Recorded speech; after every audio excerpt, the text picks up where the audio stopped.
When the late, great John Bogle, the father of the index fund, asked me how I could beat the averages so consistently when I set my hedge fund, I said that I limited my investors and made it like a club where you had to be nominated to get in. That meant I was never overwhelmed with new money, something that often leads to bad investment decisions.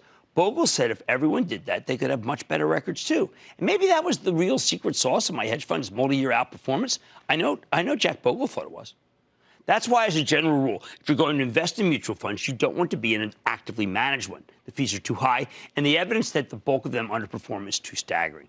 Plus, remember, if you're investing in a normal account, they'll inflict capital gains taxes on you, whereas you control when to pay, at least for the taxes, if you own your own stocks. Individual stocks, you don't have to sell them, you don't have to pay. If you don't have time to run your own portfolio, then I really want you to own a cheap, low-cost index fund that mirrors the S&P 500. This may sound like a real simple solution, but don't overthink it. The whole point of putting your money in a mutual fund is to save you the time and effort required to manage your own portfolio of stocks.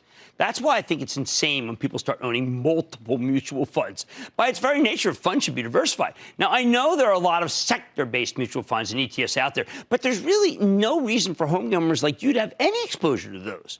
I know it's counter. No one says this. I'm saying it. If you're going to take the time to try to play individual sectors, that time should be better spent really just picking individual stocks.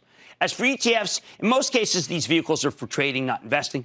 Many ETFs rebalance every day, and that can take a real toll on any long-term performance. Of course, there are exceptions here, like the GLD, the ETF I like as a simple way to play gold. And I like the ETFs that mimic the S&P 500. But in general, if you're not a pro and you're not managing a portfolio of individual stocks, you should be very careful about fooling around with most of this stuff, especially those double and triple ones, leverage ones. Those are a nightmare. Don't do them.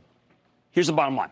At the end of the day, I think a cheap S&P 500 index fund is really the least bad way to passively manage your money, better than the vast bulk of actively managed mutual funds. But an index fund owns everything, the good, the bad, and the ugly. And if you do have the time to do your own homework, and again, there's that inclination factor, I believe you can beat the performance of an index by picking stocks yourself. If you don't have the time, though, don't overthink it. Just one cheap S&P 500 index fund is the best way to go.